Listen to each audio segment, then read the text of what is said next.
May isang setting sa YouTube Studio na kada mag-upload ka, tinatanong ka, AI use? Yes or no? At alam mo kung ano ang problema. Karamihan sa mga Pilipinong creator na tulad natin, dalawa lang ang ginagawa. Either pinipindot nila ang yes, kahit hindi naman kailangan, o iniiwasan nila ito kasi natatakot silang ma-demonetize. Pareho silang mali. At noong May 27, 2026, in-announce ng YouTube ang pagbabago sa wording, pangalan ng setting, placement ng labels, at automatic detection ng AI content. So, sa video na ito, sasagutin natin ng diretso. Kailan mo ba talaga kailangan gamitin ang AI label at kailan hindi? Walang haka-haka, official policy lang pagbabatayan natin. So, tara na. Bago tayo pumasok, isang mabilis na disclaimer. Marami kang makikitang vlog at video ngayon na nagsasabing kapag AI voice over ka, automatic kailangan mo mag-label o kaya kapag AI ang script, kailangan mo mag-label. Pero, hindi automatic na totoo yan.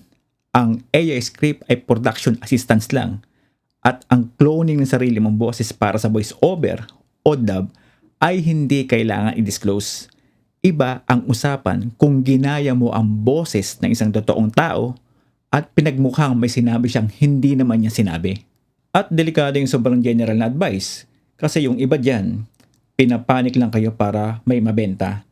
Ang gagamitin natin dito ay yung mismong YouTube help page, yung disclosing use of Gen AI content. Ilalagay ko yung link sa description para ma-check nyo mismo. Pansinin nyo agad yung pangalan. Dati kasi, ang tawag dito ay altered o synthetic content. Ngayon, may diretsahan na Gen AI content.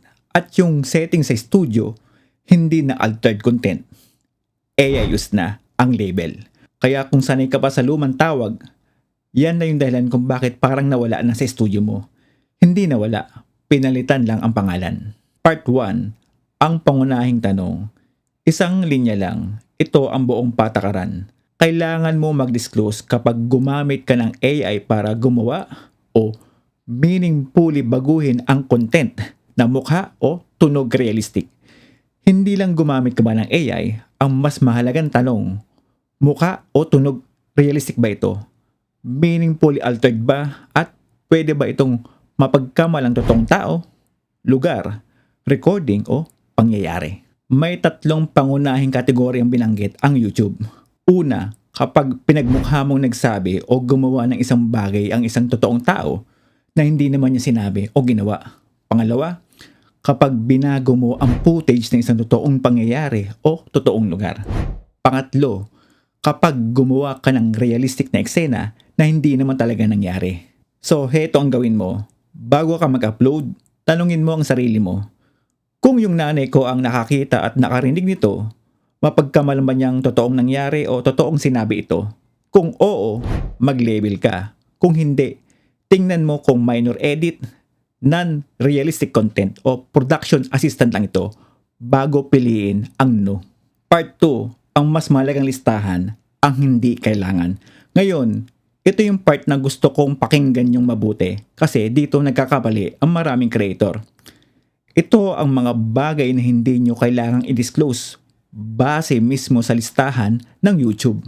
Una, mga bagay na halatang hindi totoo. Kunwari may nakasakay na unicorn o green screen na parang lumulutang ka sa outer space o animated na video.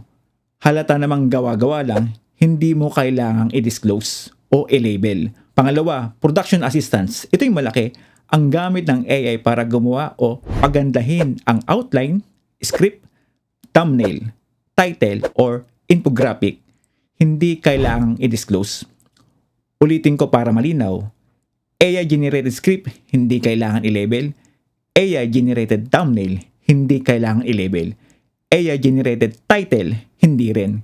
Kaya kung ChatGPT o Claude ang katulong mo sa pagsulat ng script, relax ka lang. Hindi yan violation. Production assistance yan. Pero reminder, hindi kailangan ng AI disclosure ay hindi ibig sabihin na pwede nang misleading ang thumbnail. Kailangan pa rin nitong maayos na i-present kung ano talaga ang nasa video. Pangatlo, idea generation. nag-brainstorm ka gamit ang AI. Hindi kailangan. Pang-apat, captions, auto-generated captions, hindi kailangan.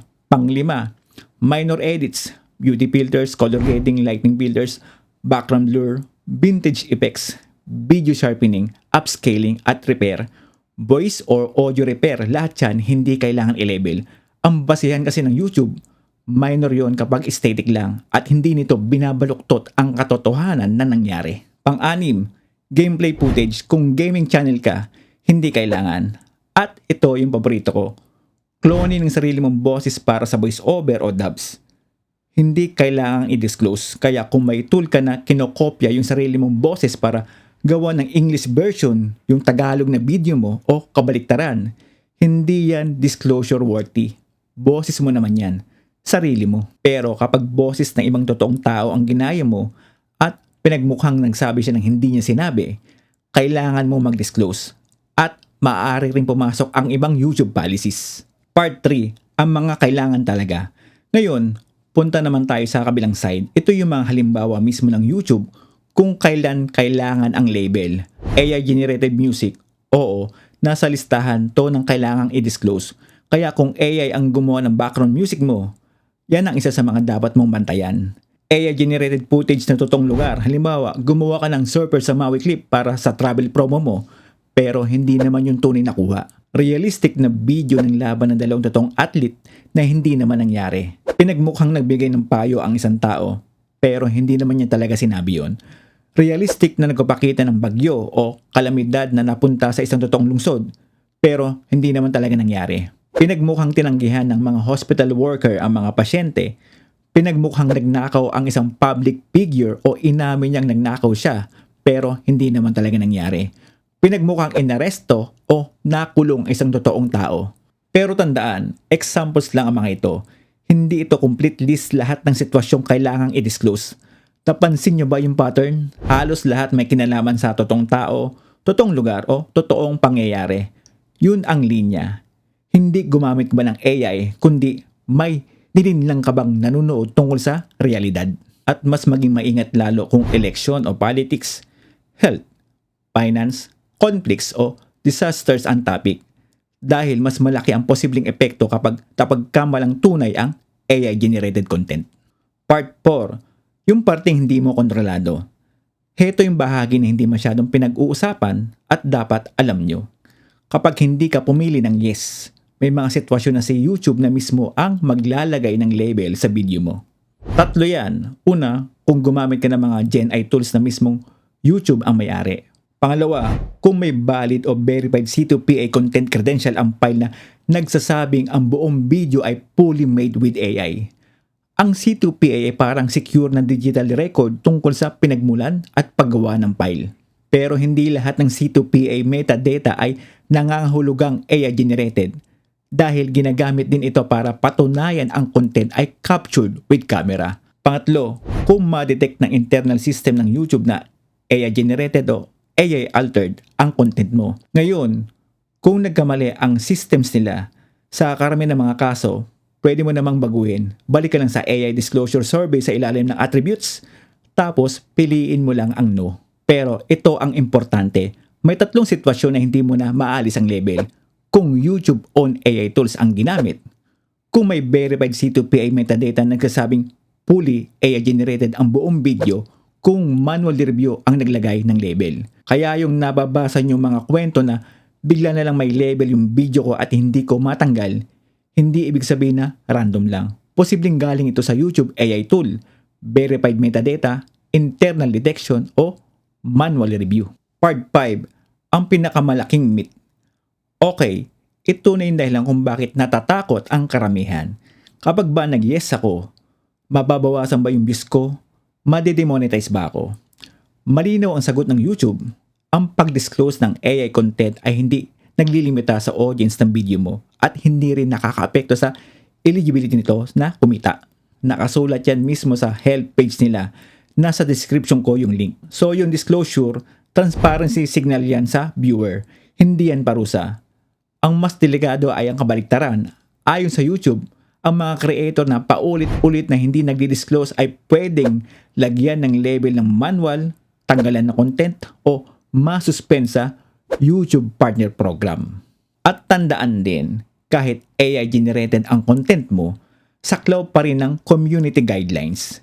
Hindi excuse ang AI, kaya kung realistic o meaningfully altered ang AI content, mas safe na mag-disclose. Ayon sa YouTube, ang disclosure level lamang ay hindi nakakapekto sa recommendation o monetization eligibility. Ang mas risky ay yung paulit-ulit na hindi pag-disclose kapag required talaga. Part 6. Paano gawin step by step? Ganito lang kadali. Pumunta ka sa YouTube Studio, sundin mo lang yung normal na upload steps. Scroll ka pababa sa attributes section, hanapin mo yung AI use. Pindutin mo ang yes kung pasok sa mga requirement na napag-usapan natin or no kung hindi.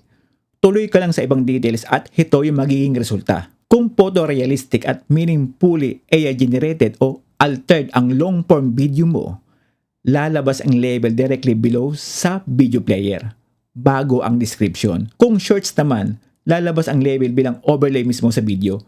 Para sa unrealistic, animated o slightly altered content na may disclosure, maaari itong makita sa expanded description. Pwede rin namang itong i-adjust kahit na-upload mo na, balik ka lang sa details ng video, maliban sa mga label na permanent dahil sa YouTube AI tools, qualifying C2PA data, or manual review. So para summarize natin, kung ang AI ay tumulong lang para sa paggawa ng script, thumbnail, title, captions, minor edits o cloning ng sarili mong boses, hindi mo kailangan mag-label. Kung ang AI ay gumawa o meaningfully nagbago ng content na mukha o totoong realistic pero hindi naman totoo, o gumamit ka ng AI-generated music, doon ka mag-label. Yun lang talaga. At alam nyo, gusto kong sabihin to, hindi kalaban ang label na to. Ang totoong kalaban ay yung kawalan na malinaw na impormasyon. Kaya ang dami nating creator na nagpapanik sa maling bagay. Kung may tanong kayo tungkol sa sarili nyong sitwasyon, i-comment nyo sa baba. Sasagutin ko yan isa-isa. At kung nakatulong ito, mag-subscribe kayo. See you sa next video.